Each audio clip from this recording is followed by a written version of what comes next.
Getting to the ground first is essential when it comes to determining the outcome of an off-spawn fight. It can be the difference between winning and being sent back to the lobby. So I have some information and tips that's going to help you improve your drop, so let's go ahead and get into it.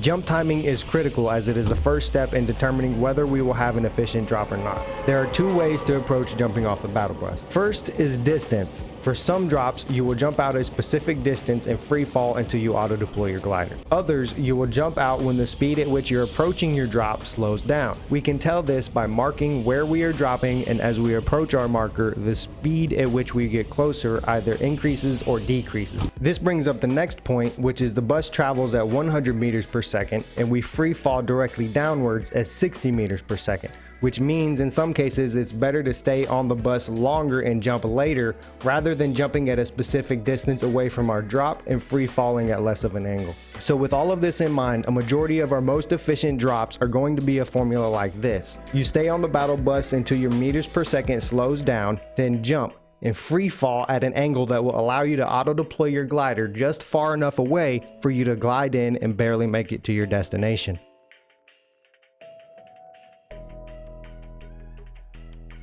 Having a specific spot in mind for auto deploying your glider will help ensure that you can approach a drop from any direction in any bus route. Ideally, you want to have 8 spots total, 1 for each direction. That will be north, south, east, and west, and also northwest, southwest, and northeast and southeast. These spots are extremely important and should be tweaked and tested as you go along.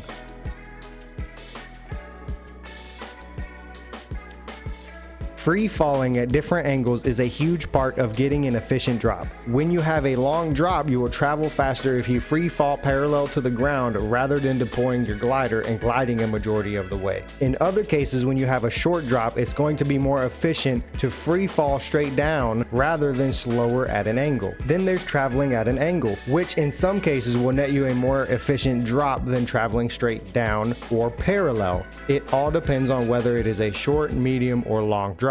This is huge as pulling your glider too early or too soon can be detrimental to your drop. This is why testing and having specific drops and tip number 2 is so important.